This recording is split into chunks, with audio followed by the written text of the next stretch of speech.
Hey, it's Camo with Nashville Access, Facebook Live, the Pie Wagon Sessions. I always like it when it gets pretty in here, and that's because we've got Ayla Brown.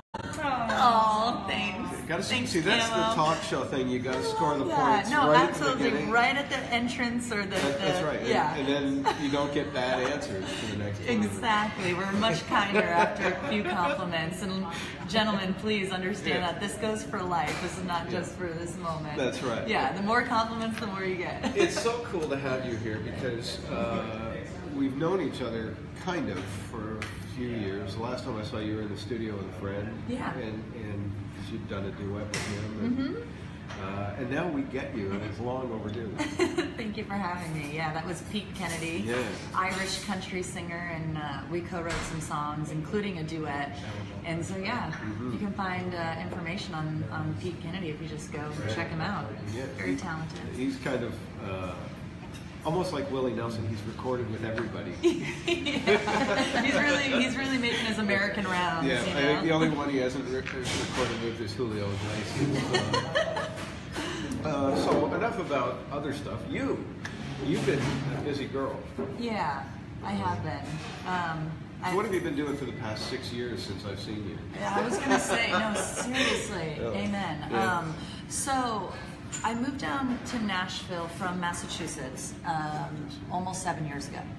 And I played basketball in college, so I felt like I needed a change. I wanted to be somewhere warm because I hate the cold.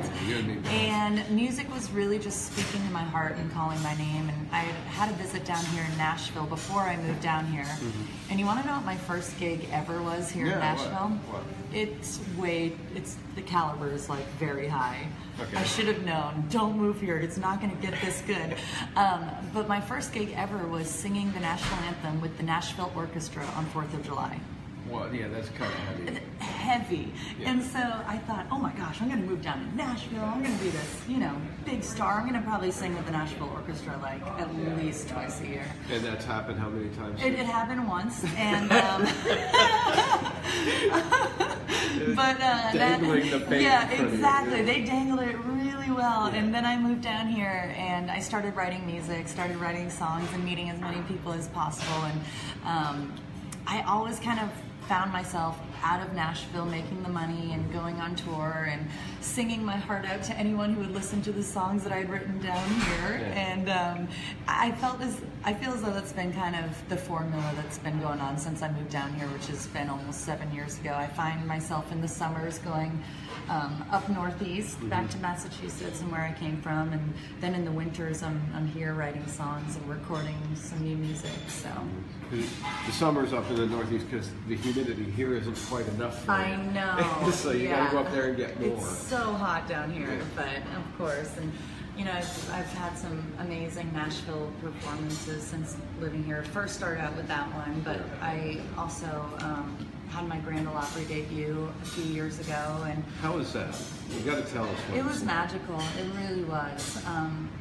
I got the call because you and I were talking about the patriotic CD that I had released, and one of the songs on that, called Pride of America, I got to sing on national television a couple times, and the GM of the Opry, Pete Fisher at the time, he had heard about it through the grapevine and invited me to perform 2 of those songs on Memorial Day weekend, which for me was such a moment, so it was a great time. And then I got asked to do the Ryman Auditorium when they bring the Opry over to the Ryman during the winter months, and so I've gotten to sing the Opry twice, and pretty much everything besides that I could die tomorrow and say I've sang the Opry. So what's it like when you step into that circle? Knowing everybody that stood there. Well, that's kind of how I felt, is like, oh my gosh, I'm one of so many people, and all of the people who come here with this dream of getting to stand here, not just on a tour, like we're not going on a Nashville tour where we get the behind the scenes. I mean, like, I got to sing on that circle, and so there was definitely a wave of emotion of gratitude and this feeling of like, oh my gosh, I'm meant to be here, and all of the hard work is paying off, and I can't believe it, and I'm pinching myself, and all the other people after me who will feel the same way. So it was a moment. I talked to Kiefer Sutherland last year about because he played the Opry, and he said he was afraid to step in the circle. Really? Do you just go around He it the whole time? He just stood there. He said he just stood there and looked at it. Some stagehand walked by and said, just step in it. Yeah, just do it. Just do it. It's like just going in a cold pool. Yeah. Just get it done. You Yeah, can do because it. it was the same thing. It's knowing all those people that have stood there, that Yeah. are absolute legends that have gone before you. I know. It could be pretty daunting. It was breathtaking. It really was. And that night I brought up 19 female soldiers to be recognized for my song "Hero in Her Hometown," and I mean the crowd just like instantly got up out of their seats to recognize these women. So that was really special to me, and now I can say I've gotten a standing ovation at the Grand Ole Opry. So it was a moment. You've done a lot of kind of patriotic events over I the have, years. yeah. That you kind of fell into that, but it's become very close to you. Yeah, so I fell into it back in 2010. I got asked to go on my first overseas tour, and I ended up going to Afghanistan of all places. And at that time, I was just finishing college. I didn't really know musically who I was at the time, but I know that I was doing a lot of people's country songs, and it was just, I came back from that specific trip being like, this is going to be my mission, whatever that means. I mean, I've never served in our military. My dad did for 35 years, and some extended family members, but I thought, okay, how can I use what God has given me and my voice to give back? And so in 2012, that's when I recorded and released my patriotic record. So I do feel as though it's opened up a lot of doors for me, and I'm really grateful for it, but it's also something that I deeply care about. Cool. We'll talk about that a bit more, but your latest single, Yeah. you were telling me a really cool thing. That you don't have anybody doing radio promotion for you. No. So it's all on your own.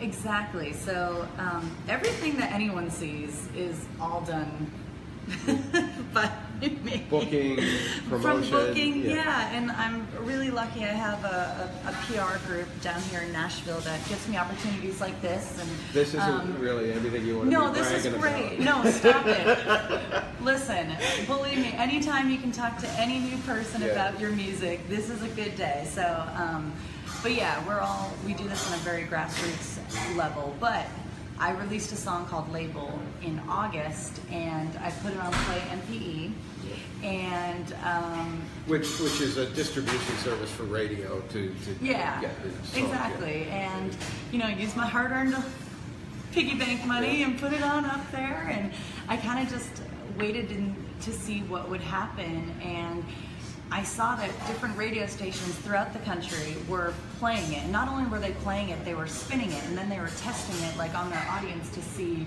what the response was. And so for about 2 solid, great months, Label was like kicking some ass. And it was awesome. And now I'm just like, all right, well the money dried up a little bit, but the passion hasn't. So I'm still singing this song and promoting it to whoever will listen. You were saying at one of the stations was playing it like over 70 times a week. Oh yeah, there's a station in California, K-Frog. They have a Next playlist, and at least 70 times a week they were playing it. I'm like, that's really I gotta go. heavy. I gotta go. Yeah, exactly. It used to be that if your song was in heavy rotation, it was getting played maybe 5 times a day. That would be really heavy. I know. And that's like over 10 times a day. Yeah, I know.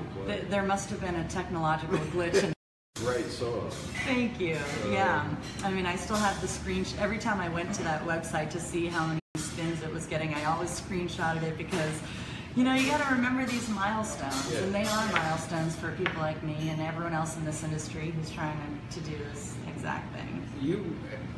When you say you put your piggy bank money into it, I mean, that's really what it's like for you and tons of independent artists just like you, where it's, it's not all this money going into a huge fund, and so you can put stuff out the radio. It literally is. Well, I toured this much and made this much, so that's how much radio I can afford to do. Absolutely.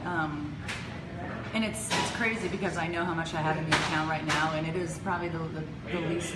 I mean, I don't even know why I'm telling you this, but it's probably the least amount that I've ever had in it. And I'm like, okay, the rate I'm going, I'm gonna last like 2 more months. So I'm like, okay, I've got to get back to basics. I've got to not only hustle, but remember why I got into this industry. It's to change lives, to make people smile, to impact them with my music and my words. So how can I do that? Well, it's not by sitting on the couch every day, so here I am. So doing Nashville Access is an alternative to sitting on the couch. Exactly. Oh, I mean, I had to set my alarm this morning. I'm not a morning person, and here I am. I'm happy to be here. Since you're here, I noticed the sarcasm in which you said that. Since you're here, you might as well do a song for us. Well, I was thinking of doing label because we were talking about that, but also we've been talking about patriotic stuff. So what do you want me to do? I think let's do label and then we'll wrap up later. Okay, patriotic. Awesome. Cool. So this is called Label. Ayla Brown. And you can get it everywhere. Don't forget. Make sure you do. Yeah.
That's the first time we've had that many applause. So. Oh my God.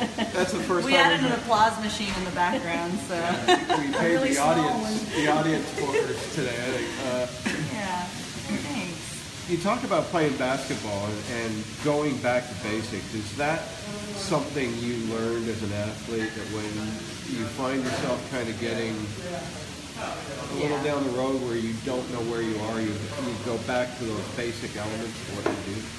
I think a lot of it has to do with the sports. Yeah, a lot of it has to do with my upbringing and my dad's motivational Yeah, I can tactics. imagine there was some discipline in there. Yeah, there's definitely some discipline, but there's also some, like, for whatever reason, my dad especially knows how to motivate me. Yeah. And speaking of basketball, I just joined this co-ed league here in town, and I'm not gonna lie, last week I was so bad, like I couldn't talk to anyone after the game, like, and it hurt me so much. It hurt my heart. It didn't hurt me physically, but because I was like, man, I used to be so good. I had a scholarship, Division I, Boston College, and here I am. I literally would get the ball, and I'm like, I don't even know what to do with it. But I told my mom and dad, and they're like, Ayla, if you want to be good, you have to practice. You know, you can't just go out there and assume you're going to be good. And so what I did yesterday before the game is I just held the ball the whole day, and I was like, okay, what do I have to do to get, what, like you said, back to basics? So I just like held it in my hands. I made sure my fingertips knew what this foreign object was, and then I would just like lay on my couch and just shoot it up, catch it, shoot it up, catch it.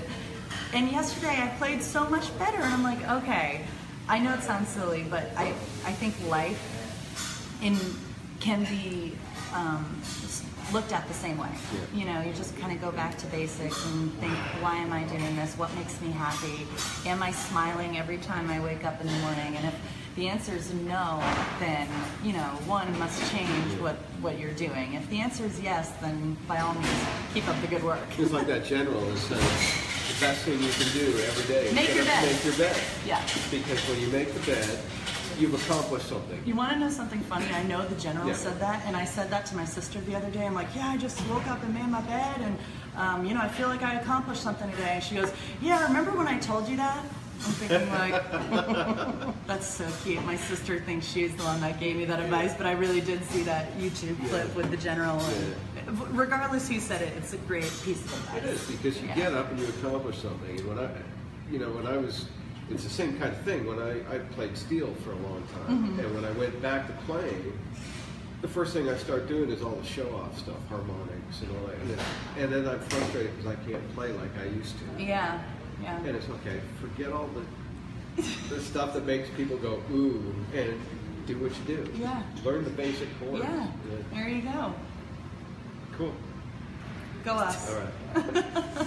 So, you've done a lot of patriotic, so you got to perform on Memorial Day on Fox and Friends, didn't you? I Which did. is national TV. That's national TV, and the next day my album shot straight up to 51 on iTunes, #1 on Amazon. It was a really amazing moment for me because, I don't know, I'm one of those people that every opportunity I get, I'm like, oh my gosh, why me? You know, and then I look at my resume and all the amazing things I've done over the years, and I'm like, wait, no, why not me? You know, like I work really hard, and you know, God gave me a voice to use and to affect and change people. So yeah, hold the phone. I deserve this just as much as anyone else. And so I think that way of thinking has really like shaped my life and gotten me different opportunities that maybe the next person next to me didn't get. So I don't know. We'll see. You want to do a patriotic song for us? I would love to. It seems like you've been dying to. Go back to the All right. roots. Yeah, let's do it, baby. So this is the song that I got to perform at the Opry, and the one that I got to perform on Fox and Friends, and really all over the world for our men and women. So it's a song called Pride of America, and it's all about the things I love about this country, Sweet. Despite all of its flaws sometimes. So.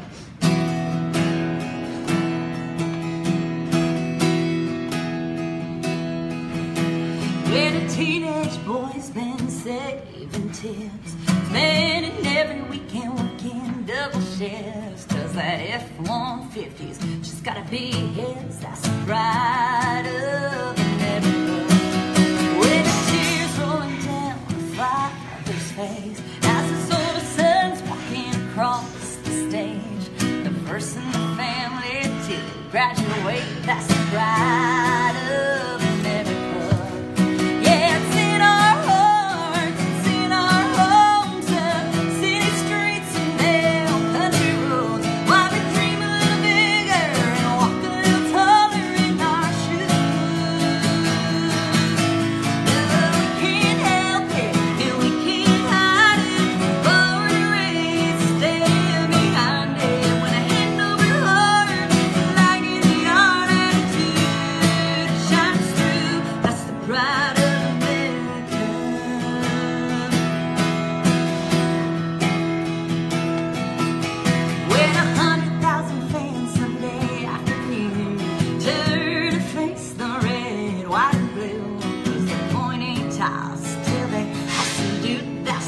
'cause her daddy's coming home from overseas. That's the pride of America. Yeah, it's in our hearts, it's in our homes, up city streets and down country roads. While we dream of a big girl walking a little taller in our shoes. And now we can't help it, and we can't hide it. Born and raised, stand behind it. When I hang over hard, like any art attitude shines through. That's the pride of America.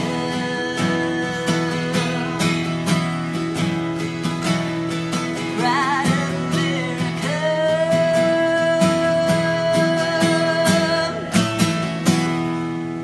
Cool song. Thank you. Thank you. I wrote that with The studio's on a delay. You guys are so funny. You don't even. I didn't hit the switch to get them to. So I wrote that with Charlie Hutto and Courtney Dash because I actually got another opportunity to do a 4th of July thing down here in Nashville, opening up for Darius Rucker, and I was like, man, I don't have any patriotic songs. This was like back in 2011 or something. Nobody's ever thrown their Yeah, I had no patriotic songs. And so I wrote Pride of America, and that was the first and only one for like over a year. Wow. And then I was like, maybe I should do a patriotic record. And so then we started writing for that. So this was the first one, first baby. So. Cool. What have you got coming up that we need to tell people about? Besides the I'm co-ed going to be doing some basketball shows in, don't come to my basketball games, at McKendree basketball for every Wednesday night in the gym. Yeah, don't come to that. Don't go. I'm doing some shows in Nashville tomorrow. I'm doing Listening Room at Cool. the new location, which Yep. will be the first time. I'm doing some stuff at the Sutler from 5 to 7 with my boyfriend Rob Bellamy, who's an awesome singer-songwriter. He's still sleeping right now. This is way too early for him. And besides that, yeah, I'm starting to just get geared up for like what's next. I'm gonna go over to New Zealand and visit my mom and dad. They live over there now because my dad's the ambassador to New Zealand. Oh, that's right, so too. he and my mom moved over there, and I'm looking forward to going and visiting them and bringing my guitar and literally singing for any Kiwi, which is what they're called. Any Kiwi who will listen. So Cool. yeah. That's excellent. People can catch you on your socials. They can. Ayla Brown. I'm on Facebook, Twitter, and Instagram. Those are like my 3 biggest ones that I spend time on. I hope it's great for you. Thank you. I really dig the record. Thank you so much. Come back again sometime. Okay, you got it. Cool. Thanks. Ayla Brown, make sure you check her out. AYLA and then Brown. It's easy. We'll see you next time.